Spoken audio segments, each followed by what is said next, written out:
Minute. নামাজের আলোচনা আসবে, তাই এখন বলছি না। এরপর আছে যাকাত। ঈমানের পরে সর্বাধিক গুরুত্বপূর্ণ বিষয় হলো নামাজ এবং যাকাত। নামাজ এবং যাকাত। আল্লাহ পাক রব্বুল আলামিন পবিত্র কালামে পাকে 82 বার নামাজের কথা বলেছেন, পাশে তার সাথে সাথে যাকাতের আদেশ দিয়েছেন। সুবহানাল্লাহ। তার মানে বুঝেন নামাজের পাশাপাশি যাকাত কতটা গুরুত্বপূর্ণ। সম্মানিত হাজিরিন, সেজন্য আল্লাহ পাক রব্বুল আলামিন সূরাতুল বাকারা 110 নম্বর আয়াতে বলছেন, আউযু বিল্লাহি মিনাশ শাইতানির রাজিম, বিসমিল্লাহির রাহমানির রাহিম, ওয়া আকিমুস সালাতা ওয়া আতুজ যাকাতা ওয়া মা তুকদ্দিমু লিআনফুসিকুম মিন খায়রিন তাজিদুহু ইনদাল্লাহ, ইন্নাল্লাহা বিমা তা'মালুনা বাসীর। তোমরা সালাত আদায় করো। সালাত মানে কি? বলো না, সালাত মানে কি? নামাজ আদায় করার জন্য আল্লাহ তাআলা বলছেন, পাশাপাশি বলছেন যাকাত প্রদান করো। তোমরা যে উত্তম কাজ নিজেদের জন্য আগে করবে, সে উত্তম কাজটি আল্লাহ পাক রব্বুল আলামিনের কাছে আগে পৌঁছাবে। সুবহানাল্লাহ। যে কাজটি যে যত বেশি আগে করবে, যত ভালো আমল যে যার আগে করতে পারবে, সেটা আমার আল্লাহর কাছে সবার আগে পৌঁছাবে। এটাই আল্লাহ তাআলা বলছেন। সম্মানিত হাজির, যাকাত কার উপর খরচ হয়?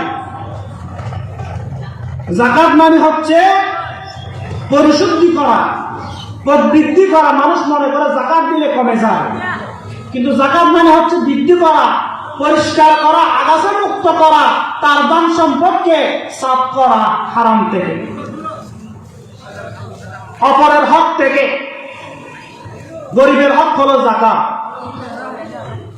কারণ নিকট যদি 7.5 ভরি স্বর্ণ অথবা 52 তোলা রূপা থাকে, তাহলে 1 বছর পূর্ণ হলে তার উপর যাকাত খরচ।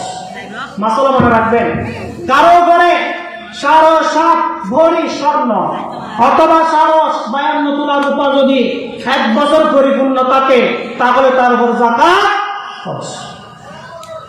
এরপর আসুন, ঈমানের 4র্থ নম্বর বিষয় হলো রোজা।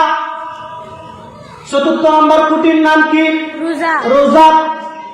আল্লাহ পাক রব্বুল আলামিন বলছেন, ইয়া আইয়ুহাল্লাযীনা আমানু কুতিবা আলাইকুমুস সিয়াম কামা কুতিবা আলাল্লাযীনা মিন ক্বাবলিকুম লাআল্লাকুম তাত্তাকুন। জানো না তোমরা? সুবহানাল্লাহ। ইয়া আইয়ুহাল্লাযীনা আমানু, আল্লাহ তাআলা রোজাদারদেরকে বলছেন যারা ঈমান এনেছে, ঈমানদারদেরকে রোজা ফরজ করেছেন। হে ঈমানদারগণ, কুতিবা আই ফুরিদা, এটা আল্লাহ তাআলা আমর করেছেন, নির্দেশ দিয়েছেন। কুতিবা আলাইকুমুস সিয়াম, তোমরা রোজা আদায় করো, তোমাদের উপর রোজা ফরজ করা হয়েছে। কামা কুতিবা আলাল্লাযীনা মিন ক্বাবলিকুম, যেমনিভাবে তোমাদের পূর্ববর্তীগণদের উপর রোজা ফরজ করা হয়েছিল, এই বিধান তাদের উপর যেমন ফরজ করা হয়েছিল, ঠিক তেমনি ভাবে তোমাদের উপর রোজার বিধান ফরজ করে দিয়েছেন। সুবহানাল্লাহ। এটা কোনো নতুন বিধান না, রোজার বিধান পুরাতন বিধান। সুতরাং তোমরা রোজা রাখো, কেননা তোমাদের উপর রোজা কি করেছেন? আল্লাহ তাআলা ফরজ করেছেন। বালেগ হওয়ার পর, 7 বছর হওয়ার পরে প্রত্যেকটি মুসলমানের ঘরের ছেলেদেরকে, সন্তান সন্ততিদেরকে, মেয়েদের বেলায় আপনারা একটু কম বেশি 10 বছর, 11 বছর এরকম হতে পারে, 8 বছর হতে পারে। বালেগ হওয়ার পরে মুসলমান ঘরের সন্তান সন্ততির উচিত প্রত্যেকজন থেকে রোজা রাখতে হবে। রোজা রাখতে, এটা হলো 4র্থ নম্বর বিধান। বিস্তারিত বলার সময় নাই। এরপরে রোজা রাখলে কি হবে? হাদিস শরীফের মধ্যে এসেছে, ইন্না ফিল জান্নাতি বাবান ইউকালু লাহু রায়্যান ইয়াদখুলু মিনহু আস-সাইমুনা ইয়াওমাল কিয়ামাতি লা ইয়াদখুলু মিনহু আহাদুন গায়রুহুম ইউকালু আইনা আস-সাইমুনা فيقومون لا يدخل منه أحد غيرهم فإذا دخلوا أغلق فلم يدخل منه أحد আল্লাহর হাবিব জনাব রাসূলুল্লাহ সাল্লাল্লাহু আলাইহি ওয়াসাল্লাম বলেন, যারা রোজা রাখবে, রমজান মাসের কষ্ট করে 30টি রোজা রাখবে, আল্লাহ পাক রব্বুল আলামিন তাদের জন্য জান্নাতে রায়্যান নামক একটি জান্নাতে স্পেশাল রিজার্ভ করে রেখেছে। সুবহানাল্লাহ। যারা রোজা রাখবে তাদের জন্য আল্লাহ তাআলা স্পেশাল জান্নাত রেখেছে, তার নাম কি? রায়্যান।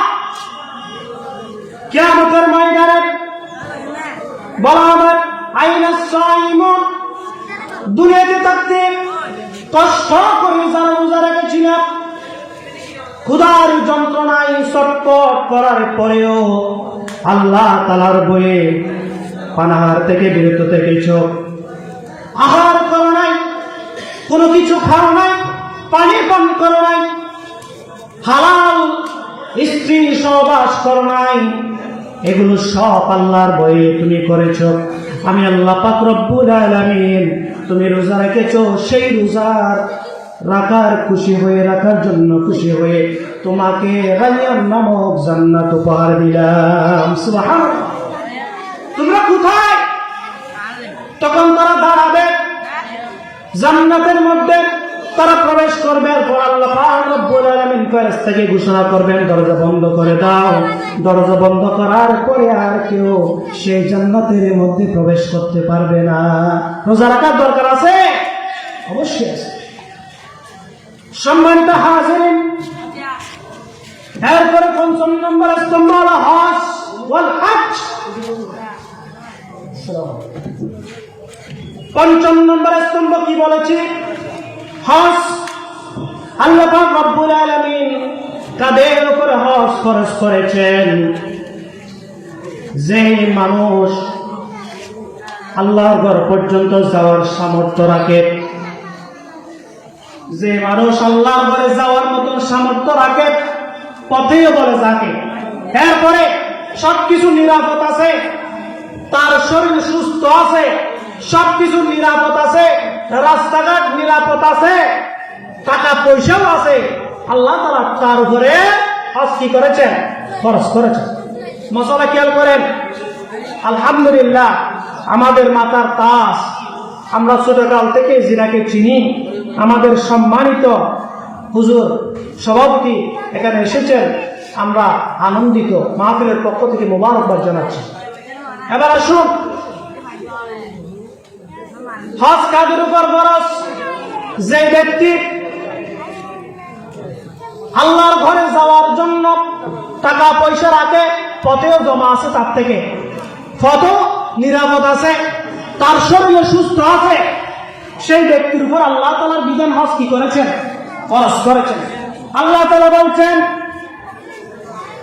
ওয়ালিল্লাহি আলান নাসি হিজ্জুল বাইতি মান ইসতাতাআ ইলাইহি সাবিলা। আল্লাহ পাক রব্বুল আলামিন সেই সব মানুষের উপর হজ ফরজ করে দিয়েছেন যারা আল্লাহর ঘর পর্যন্ত যাওয়ার সামর্থ্য রাখে। সুবহানাল্লাহ। সেজন্য আল্লাহর ঘরে যাওয়ার সামর্থ্য থাকলে হজ করুন, হজ করুন। আজকে করব, কালকে করব, পরশু করব, এইরকম করে করে যদি মারা যায়, তাহলে আল্লাহ রাসূল সাল্লাল্লাহু আলাইহি ওয়াসাল্লামের সুপারিশ আপনার জন্য মিলবে না। মুসলমান হয়ে মরবেন নাকি ইহুদি হয়ে মরবেন নাকি নাসারা হয়ে মরবেন, সেটা সাক্ষী দেবে না। সেজন্য আজকে কালকে পরশু না বলে, যেদিন আপনার সুযোগ হয়েছে, টাকা পয়সা জমা হয়েছে, সবকিছু ফিটনেস ঠিক আছে, সবকিছু ঠিক আছে, তৎক্ষণাৎ আপনি সিদ্ধান্ত নিন, আমি আজকে হজ করবো। আল্লাহ তাআলা আপনার সিদ্ধান্তকে কবুল করবেন। আল্লাহ তাআলা কবুল করার মালিক। সম্মানিত হাজিরিন, হজের নির্দিষ্ট সময় আছে। আল হজ্জ আশহুরুম মা'লুমাত, নির্দিষ্ট সময়ের মধ্যে আল্লাহ তাআলা হজ ফরজ করেছেন। আল্লাহর হাবিব জনাব রাসূলুল্লাহ সাল্লাল্লাহু আলাইহি ওয়াসাল্লাম বলেছেন, ফি কাউলিল হজ আশহুরুম মা'লুমাত শাওয়ালুন ওয়া যুলকাদাতুন ওয়া যুলহিজ্জা। শাওয়াল মাস, যুলকাদ মাস, যুলহজ মাস, এই তিন মাস হলো হারাম মাস আরবি ভাষায়। এগুলো হচ্ছে হজ করার মাস। সুবহানাল্লাহ। হজ করলে এই তিন মাসের মধ্যে করতে হবে। এই পাঁচটি হলো ইসলামের পঞ্চস্তম্ভ, পাঁচটি কুটি। কেউ বলতে পারবে ইসলামের পাঁচটি কুটির নাম? কে বলতে পারবে? ইসলামের পাঁচটি কুটির নাম কে বলতে পারবে? বুনিয়াল ইসলাম আলা খামস। বলো, বুনিয়াল ইসলাম আলা খামস। শাহাদাতু আল্লা ইলাহা ইল্লাল্লাহ ওয়া আন্না মুহাম্মাদুর রাসূলুল্লাহ ওয়া ইকামিস সালাতি ওয়া ইতাইজ যাকাত ওয়াল হজ্জি ওয়া সাওম রমাদান। মনে থাকবে? মুখস্থ করবি, কাজে আসবে। আলহামদুলিল্লাহ, আমাদের মাহফিলে উপস্থিত হয়েছেন আমার শ্রদ্ধাভাজন চাচা জনাব মৌলানা ইউনুস সাহেব, উপস্থিত হয়েছেন আমার চাচা জনাব বেলাল হোসেন, এবং আমার চাচা জনাব রিদওয়ান, এবং আরো অন্যান্য যারা উপস্থিত হয়েছেন। মাহফিলের পক্ষ থেকে অভিনন্দন জানাচ্ছি। আলহামদুলিল্লাহ, আস্তে আস্তে আমাদের মাহফিল সৌন্দর্য মণ্ডিত হচ্ছে। আমাদের সকলের অনুপ্রেরণা, সাহস, ভালোবাসা এগুলো আল্লাহ তাআলা কবুল করুন। সকলে বলে আমিন।